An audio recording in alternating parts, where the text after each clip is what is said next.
Yeah. Hi, this is Queenie Clem with Queenie's Book Talk and Reviews, and I am your literary ambassador. And today we have Valerie J. Lewis Coleman in the house. Woo woo! How you doing? How you doing? I am well. How are you? I'm blessed. I'm blessed. First of all, tell us about yourself. Well, as you said, I'm Valerie J. Lewis Coleman, and I serve professional speakers and experts to magnify and monetize their message by publishing quality books. So as of today, I've published 134, 35 authors. Most of them have ended up being best-selling authors. And I just help them understand the book business from start to finish, whether it's writing, publishing, or marketing their bestseller. I really serve authors to get the most out of their message and then to help others. Because the book business, as you know, is an exponential type thing. So not only am I helping the author, but I'm helping all of their readers as well. Okay. Okay. What is your genre? You know, I am multi-genre, shall we say. So, but most of what I do is inspirational nonfiction. However, I did a novel, The Forbidden Secrets of the Goodie Box, which I would say is inspirational fiction. It's not Christian fiction, but it's clean fiction. And what I did was pull together information from men to help women make better relationship choices. So the subtitle of The Forbidden Secrets of the Goodie Box is Relationship Advice That Your Father Didn't Tell You and Your Mother Didn't Know. But then on my other books, I'm more like, I know, right? There women are like, what in the world? So that's probably right now. That's my top selling book because it applies to so many different people, and not only do women buy it, but men buy it for their daughters, a special person in their life. I've had sons buy it for their moms who are now in the dating circuit. So it just kind of crosses all bounds. And then this book, Self Publishing Made Easy. I have two books in this particular series, and what I do with this one is I use this particular one is for writing, and I step people through the process of writing, how to write from an editor's perspective, how to overcome writer's blocks, some of the common mistakes that new writers make, how to develop your chapter outline. That's contained in this one, and then I have another one that has more information about publishing. And what I like about the book is the way it's set up. It actually gives you some instruction. I don't know how well you can see this, some information, and then an activity, and then a space to complete that activity. So it's not just me telling you what to do. I'm giving you bite-sized nuggets of information because, as you know, writing a book, publishing a book, and marketing a book is a lot of teeny tiny steps put together and put together well. So I give you the small pieces of the puzzle incrementally to kind of take the mammoth project and whittle it down to something more manageable. So that's inspirational nonfiction, inspirational fiction. And then I just launched my first children's book, Oh, the Things I Can Be When I See Me, which is a book that I did with my grandbabies, specifically my granddaughters, to encourage them into professions that they aspire to be. And so what I've done is provided historical figures and modern day trailblazers who have done the things that they've told me that they want to do. So there's Dr. Mae Jemison is mentioned in there. She's the first African-American female astronaut in space. I mentioned Ava DuVernay because one of my babies likes to go around with a camera and directing and action. So, I mentioned these women who are relative today, and then those who have gone on so that my grandbabies can see they did it, you can do it. Is it geared toward girls or both, and what age group? It's specifically for girls because it's about conversations with my granddaughters, and all the examples in the book are African-American women. My youngest grandbaby, who is now 4.5, she can read the book with the illustrations. So I'll just give you a sample of one of them. So I don't know how well you can see that, but since it's video, we're gonna try it. So that's my grandbabies. Oh no, that's my grandbabies. I'm the Mimi and my granddaughters. And then so my 4-year-old can read it based off of the pictures. And it's really geared towards kids for them to read it themselves, about 7 to about 10 years old. Although I've had grown men read it and tell me they loved it, and I learned a lot about it, and I didn't know this and I didn't know that, because it has a lot of historical relevance as well. So it's not just for kids. It has real information for little ones to learn. And then I have activities in the back. So of course there's always questions. There's a puzzle in the back. And then I provide websites of all the people or most of the people who are mentioned, so that, you know, we're such a technological society. They can go to the website and learn more about Oprah Winfrey, or learn more about Michelle Obama, or learn more about me and what I do. So I provided that as well. So to answer your question, as far as the age specifically, I would say little girls between 7 to 10, although I've had people much older read it. Okay. All right. What book is currently on your bedside table? Well, I'm so busy publishing books for clients and promoting my book that I'm not actively reading anything but the Bible. And it's not by my bedside. It's actually at my kitchen table. So when I'm drinking my coffee, I'm alert and reading. If I waited till I was going to bed to read my Bible, it probably would never get read. Okay. So I really don't have anything I'm reading right now other than a couple books I'm working for with my clients. I did just order Lapita. Hopefully I say her name right. Lapita Nyong'o's book. I just ordered that, and I actually mentioned her in my children's book. So my goal is to, once I get to a place where I can sit down, I'll read her book, and then I'm going to contact her for an interview to, you know, talk with her about writing a children's book that affirms little girls of color, because I've done the same thing, and share the experience, and then share that with my grandbabies, because one of the things they wanted to be was an actress. Oh, okay. Who is the author that you admire in your genre? Well, since I write in so many genres, it's kind of hard to say. I would say my very first author who actually inspired me was Vanessa Miller, who's Vanessa Miller Pierce now. Yes. So I started out working with Vanessa when she came out with her very first book in the Rain series, Former Rain. I started out working with her on the reading group guide and doing an initial edit and feedback. I was like her beta team before we called it beta team. And then I helped her with some of the marketing and the inventory. The left brain stuff of the business is what I was helping Vanessa with. Keeping track of her inventory, monitoring her finances, positioning her when it goes to travel, helping her save money was what I started out with her. So she's like my touchable, admirable author. But then I've also worked with Victoria Christopher Murray, Lynette Calfani Cox. So it's kind of hard to say. Even within my genre, I think in the Forbidden Secrets of the Goodie Box, although it's about relationship and relationship dynamics, and it's clean, I would say I'm probably, relative to that, would be Victoria Christopher Murray in that particular genre. Although she's Christian, well, she doesn't even like to be labeled Christian fiction. So it's a similar type genre as what she's written in that one. Okay. What inspires you? Inspires me to write, or just in general in life? To write. Typically, when I write because, okay, so I love to teach people. My gift is one of the gifts of administration, but I'm a teacher. Of the fivefold ministry, I'm a teacher. And I love to share what I've learned with other people. I am of the adage that if you give a man a fish, you feed him for a day, but if you teach a man to fish, you feed him for a lifetime. So my thing is teaching people how to apply the principles, the values, the strategies and techniques that I've learned, so that their journey is a little easier or a little better to manage. And so I would say that my why, or what inspires me, is really helping people make better life choices based off of the good choices and the bad choices that I made. It's important for me to share what we would call failures or mistakes, because I'm a proponent that you can learn as much from failure as you can from success. So I love to help people with my journey along their journey. That's probably my best why. And then, of course, my grandbabies, my sons, and then my grandbabies, my family, I think is probably a lot of people's why. But like for the children's book, I really want to position them to understand business. They have copyright in the book. They're part owners, and whatever should come of this book going forward, they're part owners in that. I'm going to use it to offset some of their college expenses, and eventually I plan to offer scholarships to other little girls. So it's really about empowering. I just love to empower people.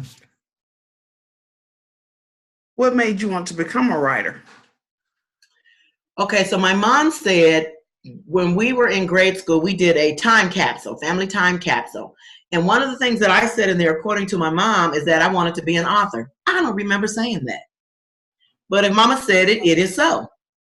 So I guess from a young child, I've always wanted to be a writer. My very first book, so to speak, was a trigonometry calculus book that I wrote for a high school student. While I was a college co-op, I was working with a high school student. He was failing math. I'm an engineer by degree. He was failing math. So I put a book together for him. And of course, I'm not going to tell you how, it's a long time ago. And so what he was, so it wasn't bound or anything, and I'm writing with my hands. We didn't have all that computer technology. This was a handwritten book, but he was able to follow the instructions and the information that I provided in this calculus trigonometry book, and he passed the class. He was able to graduate. So that's my first book. I know, right? And so then from there, I had to do a book for my thesis, for my MBA, for my bachelor's degree in engineering. I had to do a thesis. So I did a book for that. That I wouldn't really call it a book either. I mean, it was hardbound and everything, but it was just available to the school library. Mm-hmm. And then from there, my very first book was a book I did in 2006 on step families, and that one's literally across the world, blended families and anthology. And again, it was me helping people who are in step families, who are struggling in step families, with my challenges and my dysfunction, to help them be able to combine their families together and live a better life. Okay. What are your thoughts on reviews? I love reviews, and I tell my authors, my clients, to make sure you get reviews, make the ask. I think reviews are important on multiple levels, but the biggest thing is that it gives the author credibility from an unbiased third party. And if you're getting 4- and 5-star reviews, which right now the All the Things I Can Be When I See Me has all 5-star reviews, then what that does is that tells people who don't know anything about you, this book is worth my investment. Somebody else liked it, and I'm going to go off of what they said and like the book. So it gives you that transference of credibility. It helps to promote you. Typically, when you're soliciting for reviews, depending upon how you solicit for them, that's gaining you more exposure and just making the ask for the reviews. But it's important, like I tell my clients, if you're going to ask for a review, make sure your book is right. Because just because you ask for a review, and even some people pay for reviews, that doesn't mean you're going to get a 5-star review. And if you get a 2- or 3-star review and it goes up on Amazon, it affects your sales, or it can affect your sales significantly. So make sure that you have a well-edited, well-packaged, well-priced, great cover, amazing content in the book, and the reviews will just kind of flow seamlessly. Mm-hmm. And you was talking about Murray. Victoria Christopher Murray. Yes. And so tell me, who is your favorite author and why? So my favorite author would probably be, my overall favorite author, I would have to say, is probably Vanessa Miller Pierce. And I say that because she has pushed me at times when I was like, I'm not doing this. So, for example, when I was an engineer at Delphi for a year, I was an engineer for 26 years. And then when my plant closed, Vanessa was like, yeah, it's too bad God had to lay off all them people to get to you so you could do what you're supposed to do. Excuse me. So it's good that she's kind of been pushing me along the way. Even now I'm going to be a speaker at the Christian Book Lovers Retreat. So she has provided a platform for me and other authors in her anthologies, in her Christian Book Lovers Retreat, and even in all her books. Her books has such a powerful message.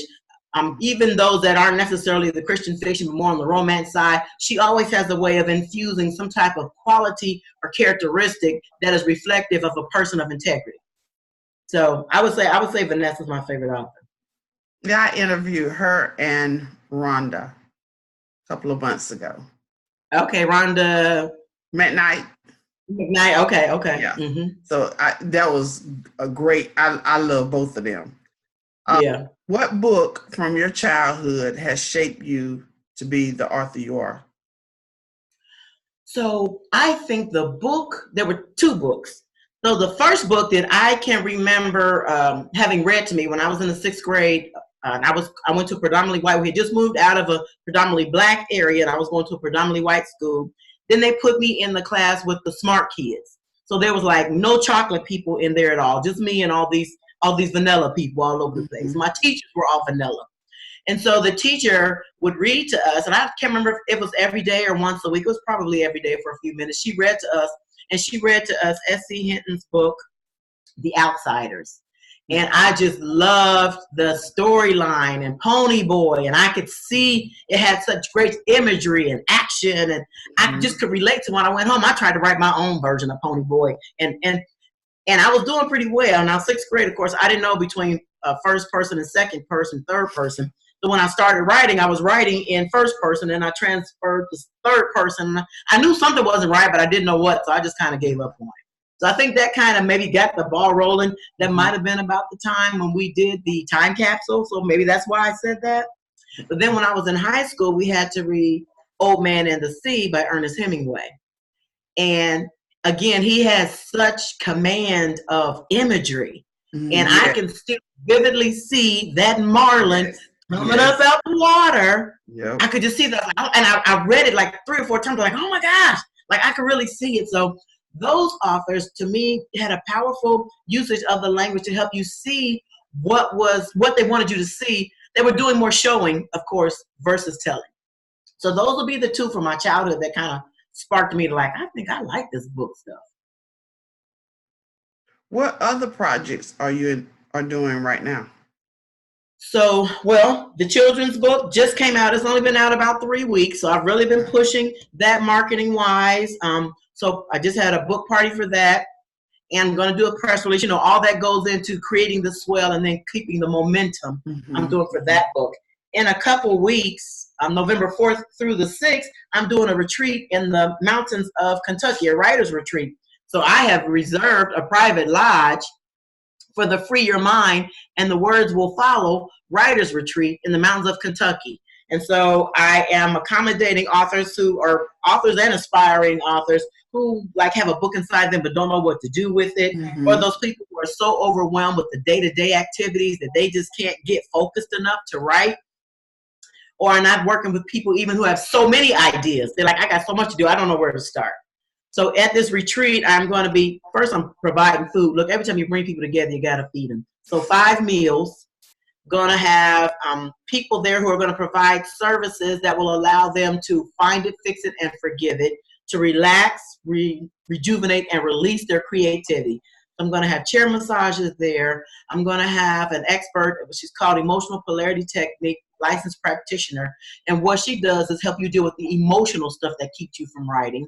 And then I have a young lady who's going to be dealing with the energy in our body, a Reiki and chakra, and how our energy levels can fluctuate up and down and how they affect our creativity. So all of that is the first night, Monday night. We're really going to delve into eradicating those excuses, because everybody, a lot of people say they want to write a book, but most people don't know what to do, or they let fear. It's not good enough. I'm afraid I'm putting my family's business out there. Will I be able to sell copies? Will I make back my money? You know, do I have the time? We're going to eliminate as many of those excuses as we can the first night, and then really delve into writing techniques and strategies the second day. And my guest speaker is Tanita Johnson. So she and I together are going to really be pouring into our people for the 3-day intensive retreat to really get them going with their writing. Now, somebody may get there and get finished. Some may get there, but the intent is to get them there and get them jump started and moving in the right direction with their project. So that's my most recent next thing. And then next year, I am hosting the Pen of the Writer Book Fest. For 10 years, I hosted a citywide book event in Dayton, Ohio, and I'm making some adjustments. I'm changing it. I'm shifting it around, and I'm collaborating with another person who does citywide book events or citywide events. Her name is also Valerie. So the Valeries are going to be together. We're collaborating together. Her event is called the Indulge event, and she normally has 70, 80, 100 vendors in various small business applications. So, you know, they may have food, purses, they may have clothing, they have, you know, different things that they provide. And then I'm going to, at the same time in the same venue, host my Pen of the Writer Book Fest for 50 to 75, 80 authors. So we're going to bring it together. Individually, we normally would bring in 500 to 600 people individually. So we're hoping when we come together, we have 1,000, 1,200 people in the room participating and celebrating with our vendors. So that's going to be next year, May the 9th, 2020. Okay. And you did talk a little bit about CBRL. CBLR. Christian Book Lovers Retreat. Yes, that's next. Oh, well, 5 days from now. Yes, next week. That? I didn't hear what you said. Will you be attending that? I will. I go as a speaker. I've been to all of them. I missed the first one because I had a schedule conflict. I had another event in Delaware. But I've been at every one since. And I speak on the Goodie Box book. The workshop that I do is From Mess to Magnet, 5 Secrets to Attract and Keep Lasting Love. And I have it might be about a 50-minute presentation, but I get the ladies going. I tell them some of the strategies that I've learned and that men have shared with me when it comes to dating and relationships. Because men process women differently if they are looking for a soulmate versus a playmate. When they're looking for a woman to wed versus a woman to bed, they have different checklists and they have different strategies that they use depending upon what their overall objective is. So I share a lot of that, but full of humor, fun, but real relevant relationship advice that I've gotten from men that women would be crazy to ignore. That's what I share at the Christian Book Lovers Retreat, as well as being on the at the author showcase. She has an author showcase on Saturday. And then I'm participating in another event. This is the first time she's done it. It's like a game with the authors where we're all in a room and they're asking questions and they're trying to figure out which author. Like I had to send Vanessa maybe 20 different things about me that people won't necessarily know. Oh, okay. And they're going to try to figure out who in the room is that person based off of. But I'm guessing because we haven't done this one yet. So I'm assuming that's kind of how it's going to flow. Oh, okay. I won't be at this year's, but I was gifted for next year to go. Okay. So I am super excited about going. I can't wait till 2020 get here. Oh my gosh, it's phenomenal. Thing about it. Yeah. She puts on it's an awesome opportunity to connect with like-minded people. You know, if you're an avid reader, you get to meet so many of your current and get new authors. She has activities. It seems like 24/7. And I can't go to all of them because look, nobody believes me, but I'm an introvert. So after I do my presentation, I got to go to my room and recover for a little while. But she has stuff going on all day long, and it's just a lot of different things. Game show, fun. It's all good, clean fun. And this last year, I think it was, they added a man cave component because a lot of her attendees are married, so their husbands can come. And my husband is friends with her husband because we used to go to church together in Dayton, Ohio. And so my husband comes down and helps her husband with the man cave part of it. And then I speak and help Vanessa as much as I can with the Christian Book Lovers Retreat. It's an awesome experience. I plan on coming every year. As long as she invites me back, I'm coming back. How can readers get in touch with you? So my website is penofthewriter.com, and that's PEN as in an ink pen, penofthewriter.com, and that's based off of the scripture Judges 5:14 that talks about the different tribes that are going to war, of the children of Israel going to war against the Philistines. And the last tribe mentioned is the tribe of Zebulun, and it said they fought with the pen of the writer. So when I read that scripture, I said, I know good and well, back in the BC time, they weren't fighting with ink pens, fighting 9-foot-tall men with ink pens. What does that mean? So I did a little research and went back to the original Hebrew meaning of that and found out that it was translated from, it meant they used hand-to-hand combat and fought with sticks. So they used staffs and sticks to fight the enemy, hand-to-hand combat. And so the pen of the writer, for me, I like to take my message and the message of others and use hand-to-hand combat with the writing pen to fight the enemy by propelling people to live better lives. Amen. So that's penofthewriter.com. Yes. And before we go, is there anything else you would like to add? Absolutely. First of all, thank you for this opportunity, because in addition to reviews, interviews, especially video interviews, are a great way for authors to connect with people whom they may not have otherwise connected with. So first, thank you for that.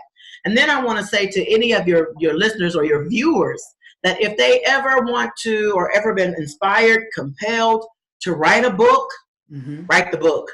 Don't worry about the excuses. Don't worry about what people are going to say. Just write the book, because it may be that it's only for your eyes and your benefit only. Book writing can be very therapeutic for you. It can help you release some emotions, some unforgiveness can come out, and you can resolve a lot of that stuff. So write the book. If you have the inkling, the desire, the passion, write it. And then when you're ready to go from there, come and see me, because what I'm going to do is help you craft it into a bestseller. I will help you publish it, and I will help you market it. So write the book, make it plain, and then come and see me, and we'll get you going from there. All right. Thank you, Ms. Coleman. And this is Queenie Clem with Queenie's Book Talk and Reviews. Happy reading. Have a nice day. Bye.